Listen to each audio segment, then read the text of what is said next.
c'est la suite et la dernière partie des Sartois du Web. On vous le rappelle encore une fois, nous sommes en simultané sur twitch.tv/LMTVSart. Juste avant de retrouver Amy en visio pour sortir ce week-end et la semaine prochaine, dans une semaine, il y aura une table ronde sur The Last of Us. Regardez la bande-annonce, on revient juste après. Comment ça marche? Et enfin, tu fais ce que je te dis quand je te le dis. Joël, je peux me défendre toute seule. C'est de la chance, et ça ne va pas durer.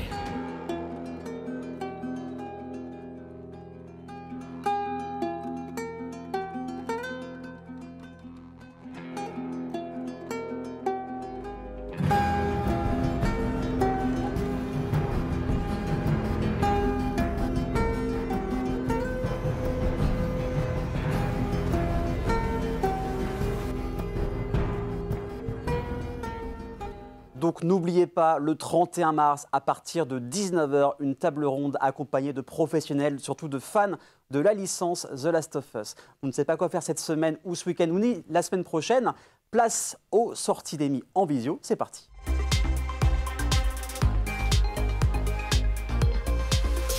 Toutes les semaines, tous les week-ends, Amy vous donne les meilleures idées pour sortir au Mans et en Sarthe. Et cette fois-ci en visio. Et il y a quelques petits problèmes techniques, donc vous ne verrez pas la tête d'Amy aujourd'hui, mais vous entendrez juste sa voix. Salut Amy, comment vas-tu? Salut Aurel, ça va et toi? Ça va très bien, donc enregistrement. Ça fait mal de pas voir ma tête, je t'avoue. Comme je le dis, chaque semaine, tu présentes les événements à ne pas rater en Sarthe. Et là, il y a du lourd pour ce week-end et la semaine prochaine. Oui, exactement. On part ce week-end à Champagny. Champagny, donc c'est une petite commune qui est aux abords, qui est pas très très loin du Mans, qui est en Sarthe évidemment. Et tous les premiers week-ends d'avril se déroule la fête des lances. Moi, je ne connaissais pas. J'ai découvert en préparant l'émission et je trouve ça incroyable. Donc, c'est principalement des activités et des animations qui sont faites autour de la fête de Pâques qui approche à grands pas. Exactement. Et il y a des choses en fait de folie qui sont prévues. Il y a des arrivées de lanciers à pied. Donc des lanciers avec des porte-drapeaux, des capitaines, des gens qui sont habillés en costume d'époque. N'hésitez pas à aller voir les images parce que c'est assez parlant. Et donc effectivement, il y a pas mal d'animations qui sont faites à travers ce thème. Ça a l'air de mobiliser énormément de monde pour les bénévoles. Il y a le bris des lances. Tu sais, on a tous déjà vu des jeux des joutes en fait du Oui. Moyen Âge dans certains films. Et là, les lanciers font des tours pour faire pour briser les lances en fait. D'où vient, je suppose, le nom de la fête des lances. C'est assez impressionnant à voir. En tout cas, les images sont très intéressantes.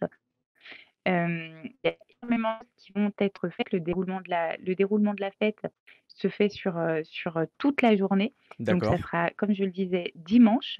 Hem, alors pas ce dimanche-là, mais dimanche 2 avril à Champagné. Et donc c'est vraiment une fête qui est issue du Moyen Âge. C'est une fête qui a 800 ans d'histoire, donc c'est pas rien. Et ça promet effectivement, de passer des moments liés tant au folklore que, puisqu'ils sont en costume, à l'histoire, au patrimoine. Ça a l'air d'être vraiment quelque chose de très, très important, la fête des lances. Donc et allez découvrir cette fête des lances qui a l'air de vraiment, valoir le coup. Et en plus, voilà, ça dynamise et ça anime beaucoup cette ville de Champagné qui est vraiment située à côté du Mans. Et quand on voit les images, ça donne vraiment envie de voir de ses propres yeux, de vivre cet événement. Donc, le dimanche 2 avril à Champagné. Ensuite, on va où pour le prochain événement, Amy? Ensuite, on se dépêche parce que, c'est les derniers jours d'une exposition, donc une exposition d'art visuel qui est gratuite et pour laquelle l'entrée est libre du mercredi au dimanche. Ok. C'est l'exposition de Françoise Petrovitch. Je ne sais pas si tu as vu, aux alentours donc, du Mans et aux alentours, il y avait des affiches d'une dame aux cheveux roux qui tenait un masque, à l'arrière de sa tête. On a vu énormément d'affiches sur les bus, sur les panneaux, etc. Mm. Et donc en fait, c'était pour annoncer évidemment l'exposition de Françoise Petrovitch, qui est une artiste qui, fait des œuvres puissantes, qui est, assez réputé sur la scène française. Donc c'est les derniers jours, c'est une exposition qui a commencé donc au Quinconce L'Espal, en début d'année. Là, ce sont vraiment les derniers jours. Donc c'est très, très enfin, c'est vraiment quelque chose de très sympa. Ce sont des œuvres qui sont fortes, qui sont visuellement impactantes. Il y a beaucoup autour donc des masques, comme je te le disais. C'est vrai que c'est de la peinture qui est, qui représente quelque chose, qui veut dire quelque chose, ce qui est quasiment toujours le cas évidemment, mais on a des sensibilités parfois plus, d'un pan artistique ou un autre. Et donc effectivement, donc il y a plus de visites commentées à l'heure actuelle, mais les dernières enfin, vous pouvez pour les derniers jours aller voir les œuvres.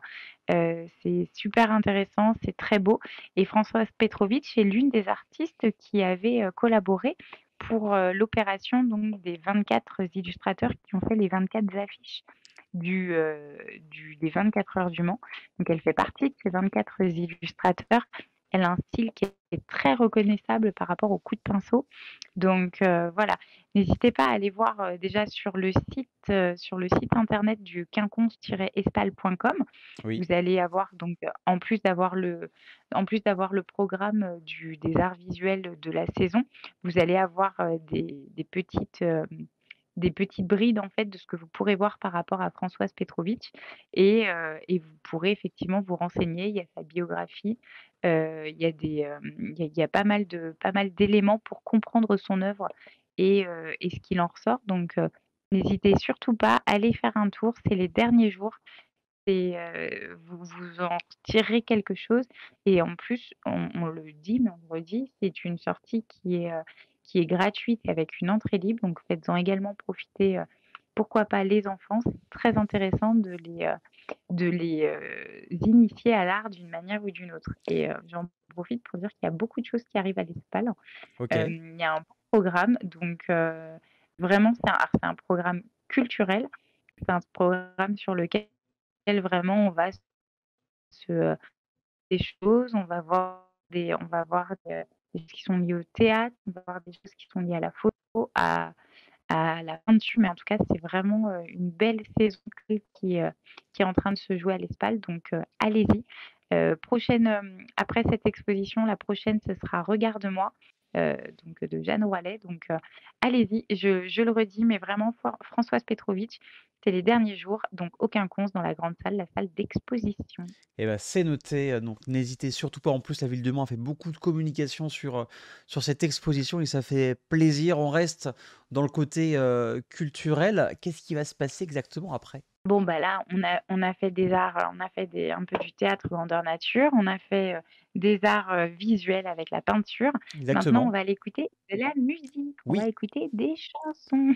très bien. On part sur le Mans Cité Chanson, donc qui est l'association qui promeut le Mans Pop Festival, donc oui, pardon, pas arrobase, mais hashtag #LMPF et direction donc la programmation qui a l'air d'être plutôt sympathique.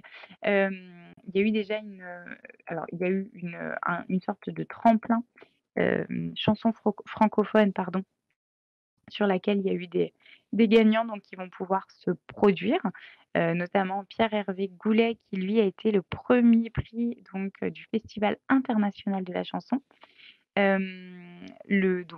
Qui aura donc lui c'est le samedi, pardon.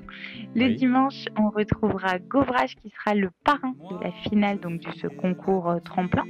Donc au Palais des Congrès, j'ai oublié de le dire, mais c'est très important, au Palais des Congrès de la culture du Mans. C'est gratuit pour les moins de 12 ans, donc ça c'est hyper intéressant et important. La réservation est possible sur Helloasso. Et OK. l'apothéose, la cerise sur le gâteau, c'est la venue de Gauvin Cerf, qui a déjà sorti des chansons en radio, notamment, que je ne dise pas de bêtises, des Oubliés, une chanson qui est très forte, très intéressante, notamment sur l'éducation nationale, etc. Donc c'est vraiment hyper intéressant. Lui aussi, c'est une grande figure de la chanson française aujourd'hui, puisqu'il apporte énormément. Il a un grain de voix qui est qui est très reconnaissable. Et dès ce soir, donc juste après l'émission, vous pouvez filer au Palais des Congrès puisque vous allez pouvoir retrouver également le tremplin, le fameux tremplin Vocalement, et donc retrouver une pléiade d'artistes, tous plus motivés les uns que les autres, Oui, tout à fait. qui ont envie d'accéder à cette place, on va dire, finale, et puis pourquoi pas gagner le tremplin, tout simplement. Bah, ce serait bien. On rappelle, il y a Marina, il y a Isaline, Marie-Angèle, Michel Lamain, Fabien Castet, pour ce tremplin des lauréats, interprètes vocalement. Est-ce qu'il y a autre chose à faire ou pas, Amy? On s'arrête là? Évidemment, alors pour aujourd'hui, c'est tout. On va passer, vous allez déjà pouvoir vous occuper pas mal et ça va être Exactement, intéressant. On revient la semaine prochaine pour faire la fête, évidemment, parce qu'il y a beaucoup de choses à faire sur les semaines à venir, et totalement. juste un petit clin d'œil, pour, le Babylone qui organise aussi une grande soirée donc samedi, demain soir. Donc le Babylone, c'est pour, des publics avertis, mais c'est très rigolo. Si vous voulez voir, des drag queens évoluer, c'est très sympa. Donc c'est rue Nationale et la semaine prochaine de retour en plateau, bien évidemment. Merci Oui. Amy, pour cette nouvelle chronique et ces nouvelles sorties. Avec grand, grand plaisir, et on se retrouve la semaine prochaine. Avec plaisir, la semaine prochaine, en réel, sur le plateau, et rappelez-vous, ce sera également la table ronde sur The Last of Us avec des professionnels, avec des passionnés surtout de cette saga. Passez un agréable week-end, une excellente soirée et une super semaine. Merci encore pour votre fidélité. À très vite sur LMTV Sarthe.